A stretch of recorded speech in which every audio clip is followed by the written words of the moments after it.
नमस्कार, स्वागत है आप सभी का। आप देख रहे हैं डिपार्टमेंट ऑफ पोस्ट और जीडीएस का सबसे बड़ा और सबसे पुराना चैनल। अगर आपने अभी तक सब्सक्राइब नहीं किया है तो जल्दी से सब्सक्राइब कर लीजिए। यहाँ पे हम आपको बता दें आज काफ़ी इंपॉर्टेंट वीडियो बनने वाली है और काफ़ी ज़्यादा इंपॉर्टेंट इसलिए भी है, कई सारी वैकेंसीज छोड़ी गई है जीडीएस की।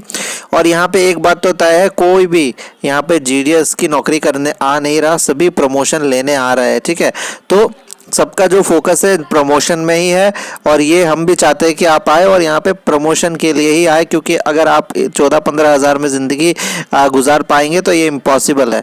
तो सैलरी बढ़नी चाहिए और बाकी चीज़ होनी चाहिए। तो आज हम आपको बताएंगे कि किस तरह से आपको प्रमोशन लेना है और साथ ही साथ एक एडिशनल जो प्लस हम आपको बताएंगे यहाँ पे ये होगा कि अभी फ़िलहाल प्रमोशन के क्या क्राइटेरिया है और जो प्रपोज्ड क्राइटेरिया है, यानी जो जीडीएस की रिपोर्ट में जो कुछ चीज़ें लिखी गई थी, यानी अभी क्या नया रूल आने वाला है, आ सकता है या नहीं आ सकता, वो सारी चीज़ें भी आपको बताएंगे कि अभी का क्राइटेरिया क्या है और फ्यूचर में क्राइटेरिया क्या हो सकता है। ठीक है, कि एक चीज़ नए जीडीएस को ये समझा दें, उनको समझ में नहीं आ रहा होगा। जीडीएस रिपोर्ट में ये क्राइटेरिया दिया गया था कि जो प्रमोशन का जो लिमिट है, टाइम लिमिट है, वो कम कर दिया जाए, एक्सपीरियंस को कम कर दिया जाए।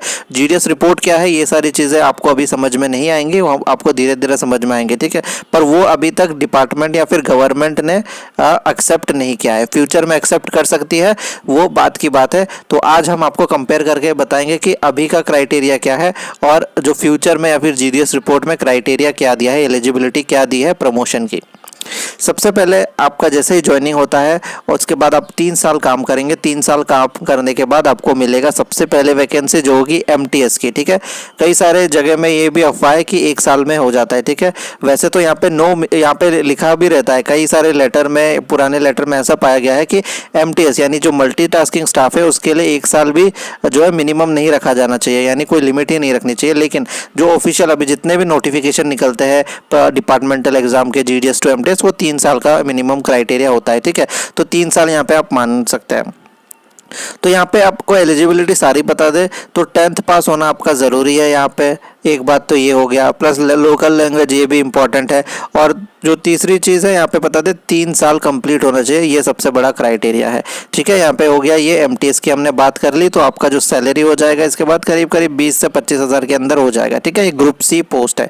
इसके बाद ये तो हो गया। अब 5 साल अगर आपके कंप्लीट हो जाते हैं तो आप कई सारे एग्जाम, लगभग सारे एग्जाम जो है प्रमोशन के दे सकते हैं, जिसमें सबसे पहले आता है पोस्टमैन और मेल गार्ड की। ठीक है, पोस्टमैन और मेल गार्ड का आता है जो कि 10th पास ही है, पर इसमें एक्सपीरियंस इसलिए ज़्यादा चाहिए क्योंकि ये थोड़ा सा इसका काम थोड़ा सा हार्ड है। ठीक है, थोड़ा सा टफ है, मतलब कि ज़्यादा इसमें एक्सपीरियंस चाहिए होता है। अब आपको बता दें मेल गार्ड से आप कंफ्यूज मत होइए कि ये कोई गार्ड की नौकरी है, ये भी एक ऑफिशियल अच्छा पोस्ट है।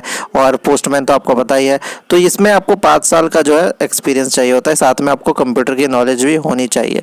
अब जो तीसरा यहाँ पे एग्ज़ाम आता है, यानी साल में 3 एग्ज़ाम आता है, और जो लास्ट है वो सबसे पॉपुलर है, वो है पोस्टल असिस्टेंट और सॉर्टिंग असिस्टेंट का। ठीक है, तो पोस्टल असिस्टेंट और सॉर्टिंग असिस्टेंट तो आप सभी को पता ही होगा। जो पोस्ट ऑफिस में आप सबसे पहले जाते हैं तो आपको जो विंडो यानी जो आपको सबसे सामने मिलता है, वहाँ वो ही होता है जो कंप्यूटर में बैठ के ऑफिशियल काम कर रहे होते हैं, वो पोस्टल असिस्टेंट होता है।